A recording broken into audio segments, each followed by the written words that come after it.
प्रिय भक्तगण, आज हम आपको एक कथा का श्रवण करा रही हूँ जो सुनने मात्र से आपके जीवन में सुख, संपत्ति और धन की वर्षा होगी। तो चलिए कथा को प्रारंभ करते हैं। भगवान शिव माता पार्वती से कहते हैं, हे प्रिय इंसान के जीवन में दुख दूर करने के 8 अमूल्य सूत्र क्या है। फिर माता पार्वती कहती है, देवों के देव महादेव, इस संदर्भ में आप मुझे विस्तार से बताएं कि इंसान के जीवन में दुख दूर करने के 8 अमूल्य सत्र कौन कौन से हैं। फिर भगवान भोले बाबा कहते हैं कि हर इंसान को अपने जीवन में कभी भी इन 8 बातों को नहीं भूलना चाहिए। जो व्यक्ति इन 8 बातों को अपने जीवन में याद रखता है, उसकी हर मनोकामना भगवान भोले बाबा शीघ्र पूरी करते हैं। ऐसा व्यक्ति कामयाब और सफल अमीर बन जाता है और उसके जीवन में कभी भी गरीबी नहीं आती। वह अपनी बीवी और बच्चों के साथ हमेशा खुशहाल जीवन जीता है और उसके घर में कभी भी बीमारियों का वास नहीं होता। वह हमेशा धनवान बना रहता है। लेकिन श्रद्धालुओं, जो स्त्री या पुरुष इन 8 बातों को भूल जाते हैं, उनके साथ क्या होता है, ये जानने के लिए इस वीडियो को पूरा देखें।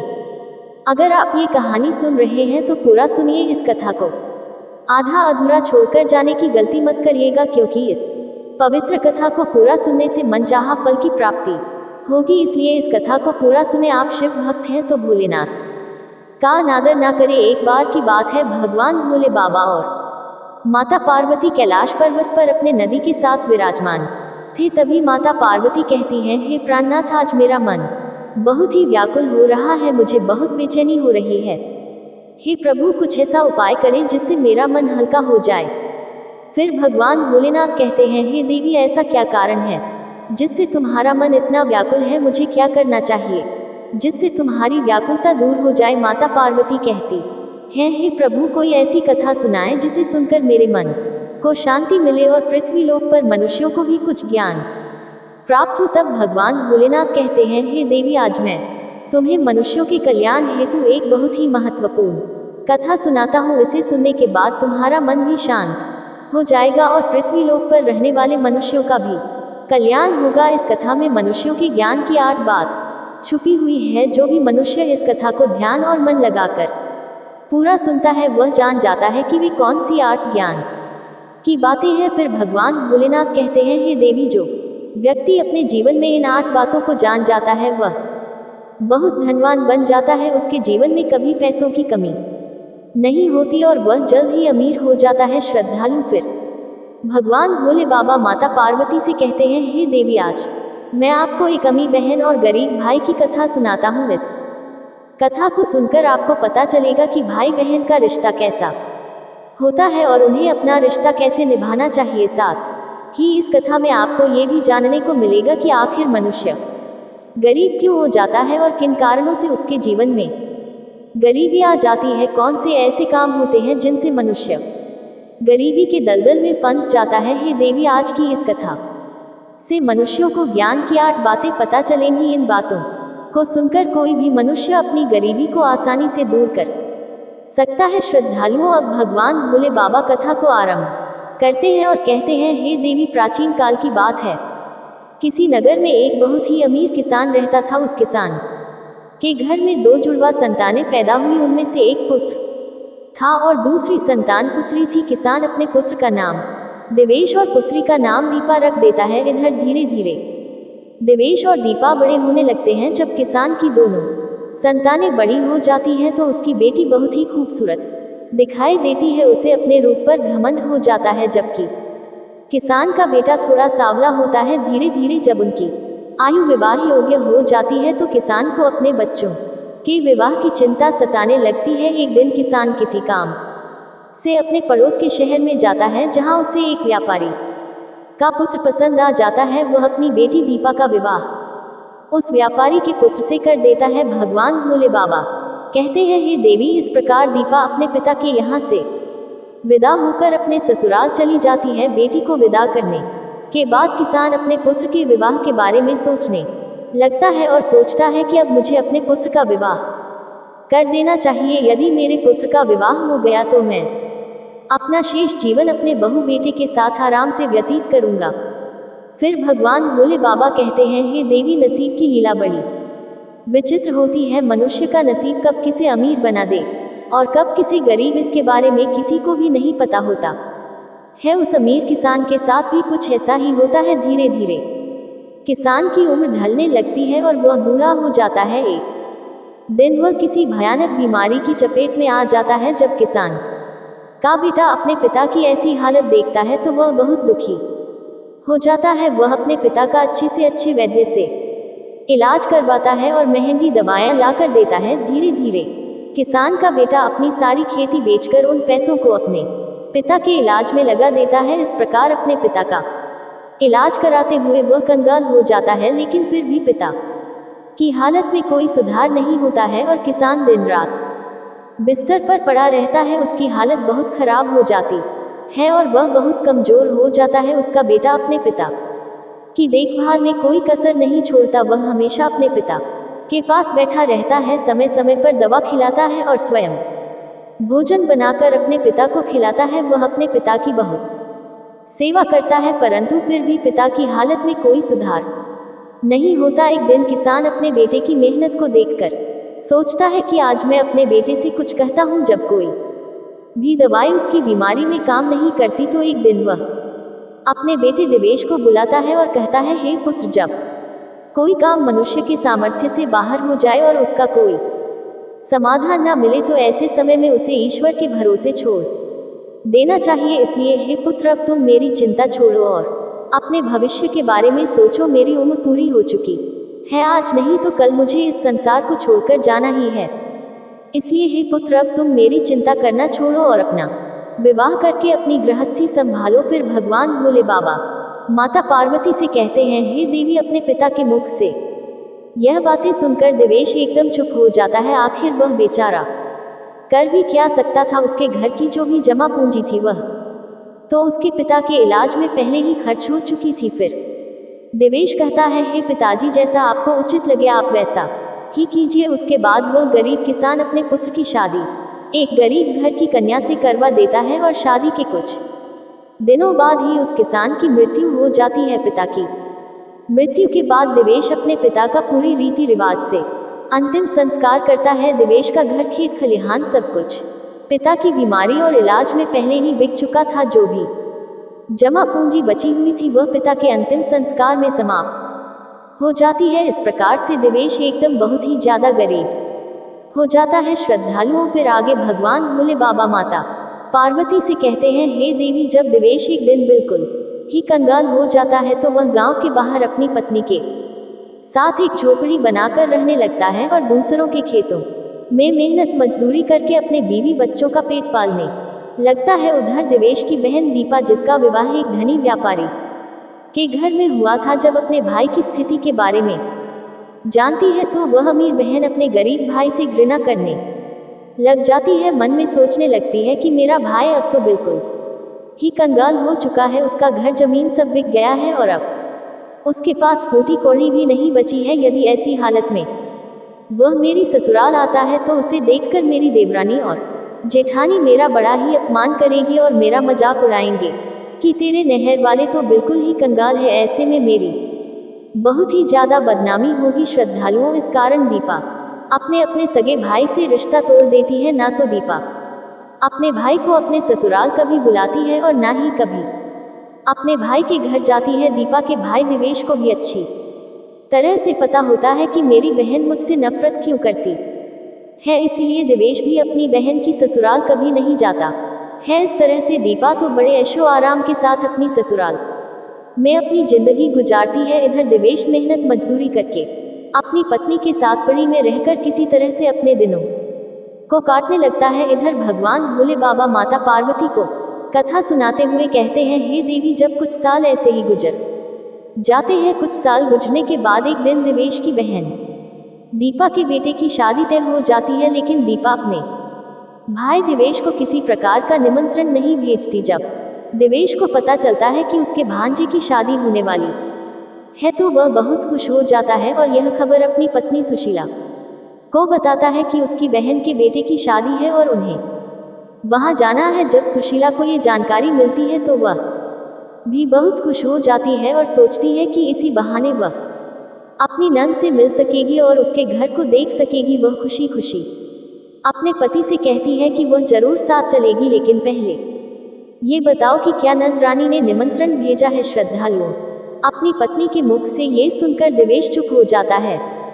फिर वह अपनी पत्नी से कहता है कि प्रिय, न्योता तो नहीं आया है, पर मुझे दूसरों से खबर मिली है कि हमारे भांजे की शादी है, लेकिन इससे क्या फर्क पड़ता है, आखिर वह हमारी बहन का ही बेटा है। तब सुशीला अपने पति से कहती है, देखो बात तो आपकी सही है कि आपके भांजे की शादी है, लेकिन बिना निमंत्रण के ननंद के घर जाना उचित नहीं है और आपको भी वहां नहीं जाना चाहिए। देवेश अपनी पत्नी को समझाता है, हे प्रिय, मेरी बहन के ससुराल वाले बड़े आदमी हैं, उन्हें हमारी याद नहीं रही होगी, या फिर हो सकता है कि उन्होंने हमें न्योता भिजवाया हो लेकिन वह हमारे पास तक नहीं पहुंचा हो, इसलिए तुम किसी भी प्रकार की चिंता मत करो। बच्चों को तैयार करके मेरे साथ बहन के घर चलो। भगवान भोले बाबा कहते हैं, हे देवी। सुशीला अपने पति की इन बातों को सुनकर कहने लगती है, हे पियाजी, यदि तुम जाना चाहते हो तो जा सकते हो, लेकिन बिना निमंत्रण के मैं नहीं जाऊंगी। पत्नी के मुख से ऐसी बातें सुनकर देवेश कहता है, ठीक है, यदि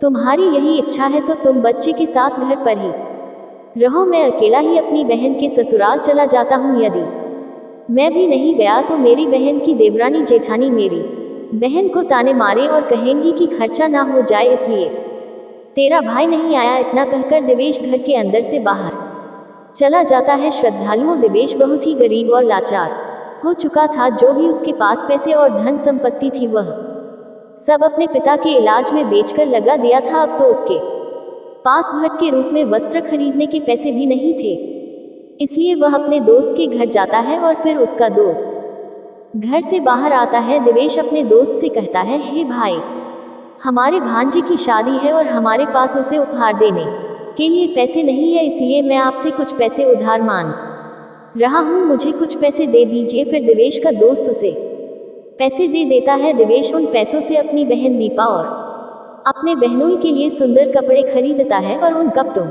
को लेकर अपनी बहन की ससुराल की ओर चल देता है। पैदल चलते चलते उसे सुबह से शाम हो जाती है। आखिरकार वह अपनी बहन के दरवाजे पर पहुंचता है और दरवाजे के एक तरफ खड़ा हो जाता है। बेचारा दरवाजे पर ही खड़े होकर अपनी बहन के आने का इंतजार करता है। तभी दीपा की जेठ की नज़र देवेश पर पड़ती है और वह उसे पहचान लेती है। देवेश को देखकर वह दीपा को बताने जाती है, हे दीपा, आज तेरा भाई तेरे घर आया है। वह दरवाजे पर खड़ा है। जब दीपा ये सुनती है तो वह अपनी जेठानी से पूछती है, हे बहन, यदि तुमने मेरे भाई को मेरे द्वार पर खड़ा देखा है तो मुझे बताओ कि वह किस हालत में आया है और उसने कैसे कपड़े पहने हैं। उसकी जेठानी कहती है, तुम्हारा भाई के पुराने कपड़े पहनकर तुम्हारे द्वार पर खड़ा है और वह तुम्हारे आने का इंतजार कर रहा है। ये सुनकर दीपा गुस्से में भर जाती है और सभी की नजरों से बचते हुए अपने भाई के पास पहुंचती है। इधर देवेश जब अपनी बहन दीपा को अपने पास आते हुए देखता है तो खुशी के मारे उसका चेहरा खिल उठता है। अपनी बहन को देखकर देवेश की आंखों से आंसू टपकने लगते हैं। उसके बाद दीपा अपने भाई को सबकी नजरों से बचाते हुए अपने घर के सबसे अंदर वाले कमरे में ले जाती है और पूछती है, भैया, तुम्हें किसने न्योता भेजा था जो तुम यहाँ चले आए हो। देवेश कहता है, हे बहन, तुमने तो अपने भाई को बिल्कुल ही भुला दिया, लेकिन मुझे किसी से पता चला कि मेरे भांजे की शादी है, इसलिए मैं तुम्हारे और तुम्हारे बेटे के लिए नए कपड़े लेकर आया हूँ। अपने भाई की बातें सुनकर दीपा कहती है, हे भाई, तुम्हें इस तरह बेशर्म की तरह मेरे घर नहीं आना चाहिए था। तुम फटे पुराने कपड़े पहनकर मेरे घर तक चले आए, यह मेरे लिए बड़ी लाज की बात है। कम से कम अपनी नहीं तो मेरी इज्जत का तो ख्याल करते। अब तुम्हारी तो कोई इज्जत नहीं है, कम से कम तुमने हमारी इज्जत के बारे में तो सोचा होता। दीपा के कटु शब्द सुनकर मजबूर भाई का कलेजा छलनी हो जाता है। फिर भगवान भोले बाबा माता पार्वती से कहते हैं, हे देवी। तब देवेश अपनी बहन के कदमों में गिरकर माफी मांगने लगता है और कहता है, हे बहन, मुझे क्षमा कर, मुझे नहीं पता था कि मेरी वजह से तुम्हारी बदनामी होगी। तुम्हारी बदनामी ना हो, तुम्हारी देवरानी जेठानी तुम्हें ताना ना मारे, इसलिए तो मैं तुम्हारे लिए वस्त्र लेकर आया हूँ। यदि मुझे यह बातें पहले ही पता होती कि तुम मेरी वजह से इतनी आहत हो जाओगी तो मैं तुम्हारे दरवाजे पर कभी नहीं आता। अरे, मैं तो ये सोच कर आया था कि मेरे भांजे की शादी है, अगर मैं नहीं जाऊंगा तो मेरी बहन को उसकी देरानी और जेठानी ताने मारेगी। रूपेश की बातों को सुनकर दीपा का गुस्सा थोड़ा शांत होता है। वह देवेश से कहती है, चलो जब तुम आ ही गए हो तो मेरी एक बात कान खोलकर सुन लो। जब तक मेरे बेटे की शादी नहीं हो जाती तुम इसी कमरे में बंद रहना और भूलकर भी इस कमरे से बाहर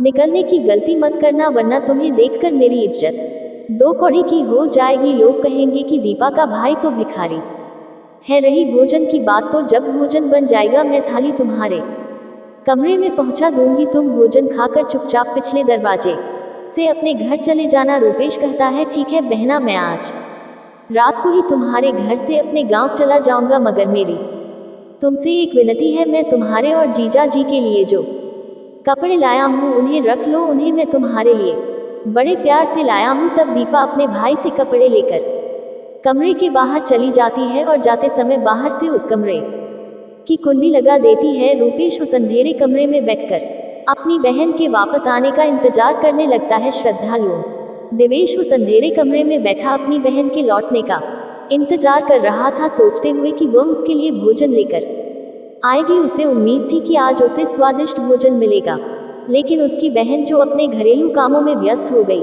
थी, उसे कमरे में बंद करके भूल गई। शादी के कामों में इतनी व्यस्त हो गई कि उसे याद ही नहीं रहा कि उसका भाई कमरे में बंद है और उसका इंतजार कर रहा है। जैसे जैसे समय बीतता गया, भूख और प्यास से देवेश की हालत खराब होने लगी। उसने अपनी बहन को आवाज लगाई, लेकिन किसी ने उसकी आवाज नहीं सुनी। इस तरह देवेश को उस अंधेरे कमरे में पड़े पड़े 2 दिन बीत गए। उसे अपनी बीवी बच्चों की याद आने लगी। वह सोचने लगा कि अगर कोई नहीं आया तो वह भूखा प्यासा इसी कमरे में मर जाएगा। अगर वह मर गया तो उसके बीवी बच्चों का क्या होगा, उनके पालन पोषण का क्या होगा। ये सोचते सोचते देवेश बेहोश होने लगा। तभी किसी काम से दीपा की जेठानी कमरे के पास से गुजर रही थी। जब देवेश ने उसकी पायल की आवाज सुनी तो उसने पूरी ताकत से दरवाजा पीटना शुरू कर दिया।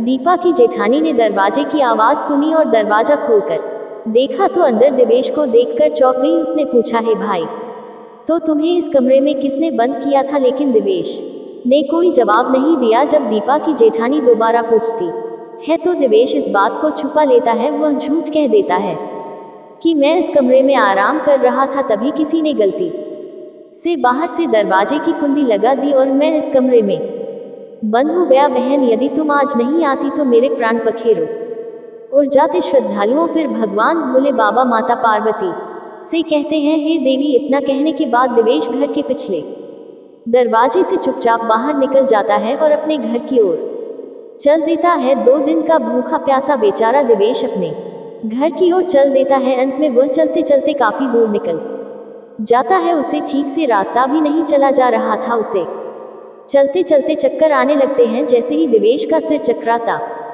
है और वह जमीन पर गिरने वाला होता है, तभी माता लक्ष्मी वहां पर प्रकट हो जाती है और एक बुढ़िया के रूप में उसके पास पहुंच जाती है। वह देवेश को गिरने से पहले ही संभाल लेती हैं और उस जंगल में उसे अपने पास बिठा लेती हैं। कुछ घंटे बाद जब देवेश को होश आता है तो वह स्वयं को एक बूढ़ी माता के पास बैठा हुआ देखता है। होश आने के बाद देवेश खड़ा हो जाता है और उस बूढ़ी माता को प्रणाम करता है और कहता है, हे माता, तुम कौन हो? श्रद्धालुओं फिर भगवान भोले बाबा माता पार्वती से कहते हैं, हे देवी, जिस बूढ़ी माता के पास वह बेचारा देवेश बैठा हुआ था, वह बूढ़ी माता साक्षात माता लक्ष्मी थी। इधर देवेश की पत्नी सुशीला रोज माता लक्ष्मी की पूजा किया करती थी और पूर्ण श्रद्धा भाव से माता लक्ष्मी की भक्ति किया करती थी। इसलिए जब देवेश चक्कर खाकर गिरने वाला होता है तो उसी समय माता लक्ष्मी प्रकट होकर देवेश को संभाल लेती हैं और उसे अपने पास बिठा लेती हैं। जब रूपेश को होश आता है तो वह उस मां को प्रणाम करके अपने घर की ओर चलने लगता है। तभी बूढ़ी माँ कहती है, हे बेटा, तुम कहाँ से आ रहे थे और कहाँ जा रहे हो? देवेश बताता है, हे माता, मेरे भांजे की शादी थी, इसी वजह से मैं अपनी बहन के घर से आ रहा था और अब अपने गांव जा रहा हूँ। तब बूढ़ी माँ देवेश से कहती है, हे बेटा, यदि तुम बुरा ना मानो तो मैं तुमसे एक बात पूछना चाहती हूँ। देवेश कहता है, पूछो माता, तुम मुझसे क्या पूछना चाहती हो? फिर बूढ़ी माँ पूछती है, बेटा, यदि तुम अपनी बहन के घर से आ रहे हो और वहाँ शादी थी तो फिर तुम खाली हाथ कैसे लौट रहे हो? क्या तुम्हारी बहन ने तुम्हारे बीवी बच्चों के लिए कुछ नहीं भेजा? बूढ़ी माँ की बात सुनकर देवेश की आंखों में आंसू आ जाते हैं। फिर देवेश उस बूढ़ी माँ अर्थात माता लक्ष्मी जी को सारी बातें बता देता है।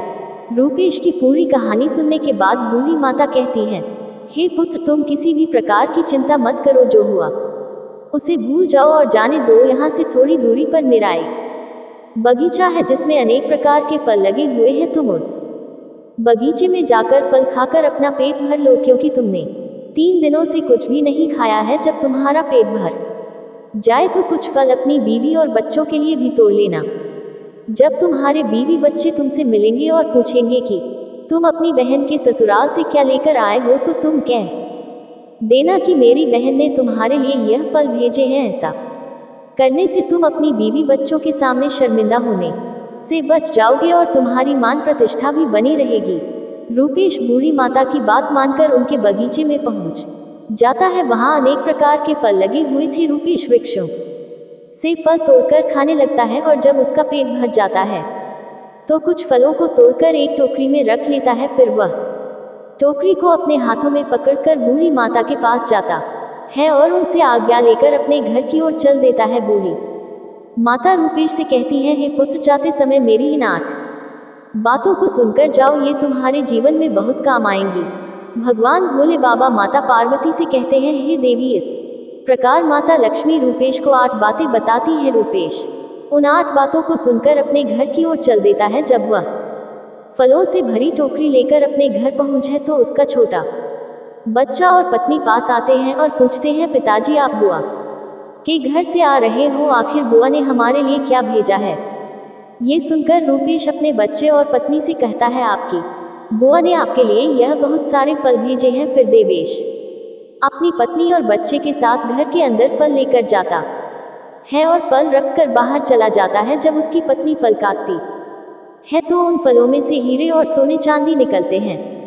जब वह आम काटती है तो आम की गुठलियों की जगह सोने की गुठलियों निकलती हैं। ये देखकर देवेश की पत्नी बहुत खुश हो जाती है। उधर देवेश नदी के किनारे खड़ा होकर अपनी बहन के बर्ताव के बारे में सोचता रहता है। वह उन घटनाओं को याद करता है जो उसकी बहन के घर में घटी थी। तभी उसकी पत्नी दौड़कर उसके पास आती है और कहती है, तुम शादी में गए थे और यह क्या लेकर आए हो? देवेश अपनी पत्नी की बात सुनकर सोचता है कि शायद उसके घर वालों को फल पसंद नहीं आए होंगे, इसलिए उसकी पत्नी ऐसा पूछ रही है। उसे लगता है कि उसे अपने बच्चे के लिए लड्डू पेड़ा लेकर आना चाहिए था। तब देवेश अपनी पत्नी से कहता है, प्रिय बहन ने जो कुछ भी भेजा है वह मैंने लाकर तुम्हें दे दिया। अब जो कुछ भी टोकरी में है उसे ही बच्चे को दे दो। पत्नी कहती है, पहले तुम घर चलो और अंदर चलकर देखो कि तुम्हारी बहन ने तुम्हारे लिए क्या भेजा है। ये कहकर सुशीला अपने पति के साथ घर चल देती है। घर पहुंचने के बाद सुशीला अपने पति को अंदर ले जाती है और कहती है, जरा देखिए हमारी नंद ने हमारे लिए क्या भेजा है। इतना कहकर सुशीला देवेश के सामने टोकरी का सारा फल जमीन पर रख देती है और कहती है, आखिर हमारी नंद ने तो हमारा भाग्य ही बदल दिया। उन्होंने फलों में छुपाकर हीरे मोती और सोने चांदी भेजे हैं। श्रद्धालुओं जब देवेश नजारा देखता है तो समझ जाता है कि रास्ते में जो बूढ़ी माता मिली थी वे साधारण नहीं थी, वे साक्षात लक्ष्मी माता थी। लेकिन देवेश इस बारे में अपनी पत्नी को कुछ नहीं बताता और मन ही मन उस बूढ़ी माता को धन्यवाद देता है। श्रद्धालुओं फिर भगवान भोले बाबा माता पार्वती से कहते हैं, हे देवी, इस प्रकार देवेश को बहुत सारा धन मिल जाता है और वह पहले की तरह फिर से अमीर बन जाता है। कुछ समय बाद देवेश अपनी बीवी और बच्चों के लिए एक शानदार महल बनवा है और राजा महाराजाओं की तरह उसमें रहने लगता है। नगर के सभी लोग भी देवेश को देखकर उसका मान सम्मान करने लगते हैं। धीरे धीरे जब देवेश का महल तैयार हो जाता है और उसकी शानो शौकत राजा महाराजाओं जैसी हो जाती है तो एक दिन उसकी पत्नी सुशीला कहती है, अब सावन का महीना आने वाला है और सावन में सभी स्त्रियां अपने पिता के घर जाती हैं, इसलिए तुम भी अपनी बहन के ससुराल जाओ और मेरी नंद को मेरे घर बुला लाओ। इसी बहाने वह भी घुमा आएगी और मैं भी अपनी नंद से मिल लूंगी। भगवान भोले बाबा कहते हैं, हे देवी, देवेश जब अपनी पत्नी की यह बात सुनता है तो वह अपनी बहन के ससुराल जाने का निर्णय लेता है, लेकिन इस बार भिखारी बनकर नहीं बल्कि राजा महाराजा की तरह रथ पर सवार होकर और अपने साथ 2 सैनिकों को लेकर कुछ समय बाद देवेश अपनी बहन के ससुराल पहुंच जाता है और उसी दरवाजे पर खड़ा हो जाता है जहां वह कुछ साल पहले खड़ा हुआ था। उसी समय रूपवती की जेठानी घर से बाहर निकलती है और बाहर का नजारा देखकर दौड़ी दौड़ी रूपवती के पास जाती है और कहती है, हे रूपवती बहन, आज तो तेरा भाई आया है श्रद्धालु। अपनी जेठानी के मुख से ये सुनकर रूपवती कहती है, हे बहन, कोई भी भिखारी मेरा भाई नहीं हो सकता, मेरा कोई भाई नहीं है श्रद्धालुओं। दरअसल रूपवती ऐसा इसलिए कह रही थी क्योंकि वह इस बार भी अपने भाई को भिखारी ही समझ रही थी, लेकिन जब उसकी जेठानी बताती है कि हे रूपवती, आज तुम्हारा भाई भिखारी की तरह नहीं आया है, राजा महाराजाओं की तरह आया है। तुम्हारे भाई को देखकर ऐसा लग रहा है जैसे वह किसी राज्य का राजा महाराजा हो। तुम्हारे भाई के साथ में 2 सैनिक हैं। तुम्हारे दरवाजे पर एक बड़ी सुंदर सजी हुई रथ गाड़ी खड़ी है, भला एक बार जाकर तो देखो। रूपवती जब अपनी जेठानी के मुख से इन बातों को सुनती है तो उसे अपनी जेठानी की बातों पर किसी भी प्रकार का कोई यकीन नहीं होता है और सच्चाई जानने के लिए अपने भाई को छुपकर देखने लगती है। जैसे ही रूपवती ने अपने भाई को उस रूप में देखा तो अपने भाई के पहनावे को देखकर रूपवती एकदम से दंग रह जाती है और फिर सोचने लगती है कि कल तक तो मेरा भाई एकदम ही भिखारी था, पहनने को ठीक से वस्त्र भी नहीं थे, फिर अचानक से इतना अमीर कैसे बन गया। फिर देवेश की बहन आरती की थाल सजाकर अपने भाई की आरती उतारने आती है। उसके बाद दीपा अपने भाई को बड़े आदर से अपने घर बुलाती है और कहती है, भैया मुझे माफ कर दो, मेरी वजह से तुम्हें बहुत कष्ट हुआ और शर्मिंदगी उठानी पड़ी। भगवान भोले बाबा माता पार्वती से कहते हैं, हे देवी। अपनी बहन के मुख से यह बातें सुनकर देवेश कहने लगता है, बहन कोई बात नहीं, उस समय हमारे दिन अच्छे नहीं थे, तुम्हारी गलतियों के लिए मैंने तुम्हें पहले ही माफ कर दिया था। अब उन बातों को छोड़ो और मेरे साथ मेरे घर चलने की तैयारी करो। बहन मैं तुम्हें बुलाने आया हूँ, अब तुम्हें मेरे साथ मेरे घर चलना है। तुम्हारी भाभी ने तुम्हें बुलाने के लिए मुझे भेजा है। इतना सुनकर दीपा खुशी खुशी अपने भाई के घर चलने को तैयार हो जाती है और तैयार होकर अपने भाई के रथ में बैठ जाती है। जब देवेश की बहन अपने भाई के घर पहुंचती है तो अपने भाई की शान और शौकत देखकर दंग रह जाती है। वह देखती है कि भव्य आलीशान महल है और महल के अंदर अनेक प्रकार के नौकर चाकर घूम रहे हैं और भंडार भरे हुए हैं। दीपा अपने भाई की ऐसी स्थिति देखकर हैरान रह जाती है और उधर देवेश की पत्नी भी अपनी नंद की खूब सेवा करती है। 10 दिनों तक उसे अपनी पलकों पर बिठाकर रखती है। देवेश की पत्नी सुशीला को लगता था कि यह सब शान और शौकत हमारी नंद की वजह से ही हुआ है, अपनी नंद की मदद की वजह से ही हम इस मुकाम पर पहुंचे हैं। क्योंकि देवेश ने कभी भी अपनी पत्नी को अपनी अमीरी के बारे में नहीं बताया था। वह जानता था कि ये सब दीपा की वजह से नहीं बल्कि माता लक्ष्मी के आशीर्वाद से हुआ है। देवेश की पत्नी सुशीला इस बात से अनजान थी, इसलिए वह अपनी ननंद की बहुत सेवा करती और उसका खूब ख्याल रखती थी। कुछ दिन बाद जब देवेश की बहन के ससुराल जाने का समय आया तो सुशीला ने अपने पति से कहा, पिया जी आपकी बहन अपने घर जा रही है, इसलिए आप बाजार जाकर उसके लिए कोई अच्छा सा तोहफा ले आइए। पत्नी की बात सुनकर देवेश घर से निकल गया और एक मोची की दुकान पर पहुंचा। उसने मोची से कहा, मोची भाई मुझे अपनी बहन के लिए बोलने वाली जूती बनवानी है, क्या तुम मेरी बहन के लिए ऐसी ज्योति बना सकते हो? मोची ने कहा, सेठ मैं बोलने वाली जूती तो बना दूंगा, लेकिन उसकी कीमत बहुत होगी। तब देवेश ने कहा, मोची भाई मैं तुम्हें मुंह मांगा पैसा दूंगा, लेकिन तुम ऐसी जूतियां बनाओ, जूतियां जब भी मेरी बहन पहने और चले तो वे बारी बारी से इन 8 बातों को बोले। इसके बाद देवेश ने मोची को वे 8 ज्ञान की बातें बताई, जो बातें बूढ़ी माता ने देवेश को आते समय बताई थी। श्रद्धालुओं फिल्म भगवान भोले बाबा में माता पार्वती से कहते हैं, हे देवी। देवेश मोची से कहता है कि हे मोची भाई अब मैं तुम्हें 8 जान की बातें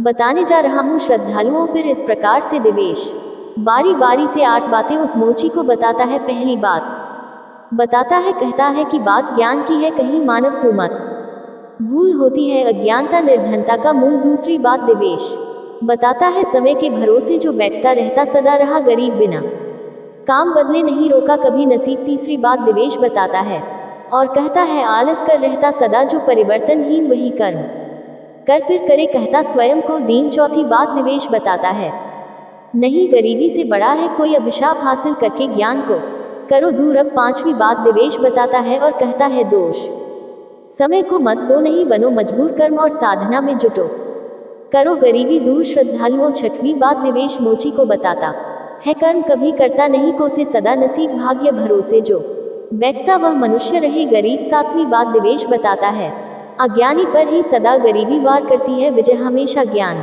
के हथियार से होती है। 8वीं और सबसे आखिरी बात देवेश बताता है और कहता है हे मोची भाई मेरी बहन, जब 8वां कदम रखे तो जूतियां हो, बस यही बात पैसों के बाजार में बदल गई तहजीब। अब धन दौलत से जुड़ गई है, रिश्ते गरीब हो गए हैं। इधर देवेश मोची से कहता है हे मोची भाई, ऐसी 8 बातें बोलने वाली जूतियां बना दो, जब भी यह 8 बातें वह जूतियां बोलेगी और मेरी बहन इन्हें सुनेगी तो उसे अपनी गलती का एहसास होगा कि पैसे के घमंड में आकर उसने अपने भाई का अपमान नहीं करना चाहिए था। श्रद्धालुओं फिर भगवान भोले बाबा माता पार्वती से कहते हैं हे देवी, इस प्रकार देवेश उस मोची से अपनी बहन के लिए हीरे मोतियों से जड़ी हुई चांदी की जूतियां बनवा आता है और उन जूतियां को उपहार स्वरूप अपनी बहन को दे देता है। चांदी की जूतियां पाकर दीपा का चेहरा खिल उठता है। इसके बाद देवेश अपने नौकरों के साथ दीपा को रथ पर बैठाकर उसके घर के लिए विदा कर देता है। जब दीपा अपने ससुराल पहुंचती है तो उसकी देवरानी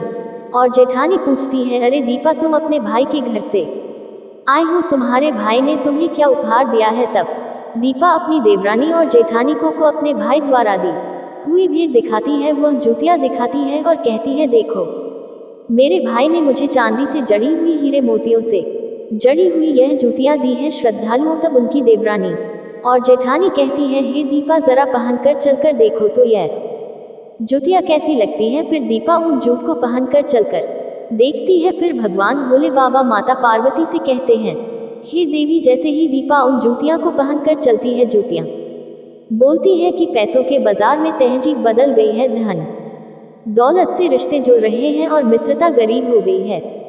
भगवान भोले बाबा कहते हैं हे देवी, जब दीपा इन बातों को सुनती है तो उसका सिर शर्म से झुक जाता है और वह अपने भाई को याद करके रोने लगती है। जब देवरानी और जेठानी पूछती है दीपा, आखिर क्या हुआ जो तुम अचानक से रोने लगी? तब दीपा अपनी जेठानी और देवरानी को सारी बात बताती है हे बहन, मैंने पैसों के घमंड में आकर अपने भाई को कितना भला बुरा कहा था। मैंने अपने भाई को एक गिलास पानी तक नहीं पूछा था। देखो, मेरे भाई ने मुझे कितनी कीमती जूतियां बनवा कर दी हैं। अब तो मुझे अपने आप से घृणा होने लगी है, मैं तो जीना नहीं चाहती। श्रद्धालुओं तब दीपा की जेठानी उसे समझाने लगती है हे बहन, जो भी हुआ उसे भूल जाओ, आगे से याद रखना कभी किसी के साथ ऐसा बर्ताव मत करना, क्योंकि जो व्यक्ति धन दौलत का घमंड करता है उससे माता लक्ष्मी हमेशा के लिए रूठ जाती है और उसके घर से हमेशा के लिए चली जाती है। इसलिए मेरी बातें हमेशा याद रखना श्रद्धालुओं।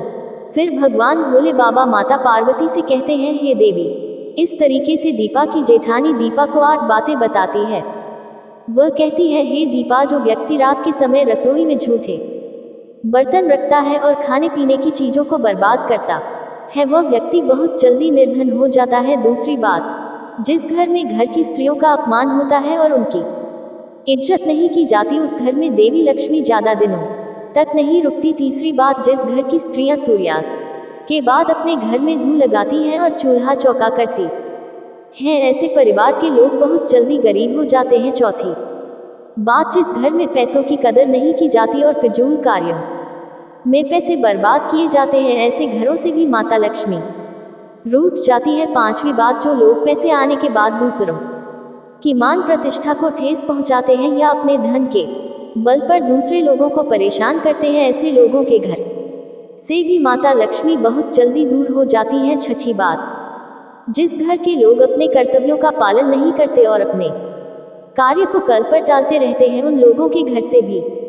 माता लक्ष्मी रूठ जाती हैं। 7वीं बात, जिस घर के लोग अपने से बड़े लोगों की इज्जत नहीं करते, उनके कहे अनुसार नहीं चलते या फिर उनसे कटु शब्द बोलते हैं, ऐसे लोगों को भी गरीबी का सामना करना पड़ती जचता है। 8वीं और अंतिम बात यह है कि जिस घर के लोग अपने मेहमानों का सम्मान नहीं करते, उनका आदर नहीं करते या फिर किसी याचक को खाली हाथ लौटा देते हैं, ऐसे लोगों से माता लक्ष्मी नाराज होकर चली जाती हैं श्रद्धालुओं। फिर भगवान भोले बाबा माता पार्वती से कहते हैं, हे देवी, इस प्रकार दीपा की जेठानी दीपा को यह 8 ज्ञान की बातें बताती है और अपनी देवरानी से कहती है, हे बहन मेरी, इन 8 बातों को हमेशा गांठ में बांध कर रखना श्रद्धालुओं। इस प्रकार भगवान भोले बाबा ने माता पार्वती को बताया कि वे कौन सी 8 बातें हैं जो मनुष्य को अपने जीवन में कभी नहीं भूलनी चाहिए। इतना कहकर भगवान शिव कथा को समाप्त करते हैं। इस वीडियो को बोलते समय कोई त्रुटि हो तो मैं क्षमा चाहती हूँ। उम्मीद है आप सभी को यह वीडियो अच्छी लगी होगी। अगर आप शिव के सच्चे भक्त हैं तो चैनल को सब्सक्राइब और वीडियो को लाइक करके कमेंट में हर हर महादेव लिख दीजिए।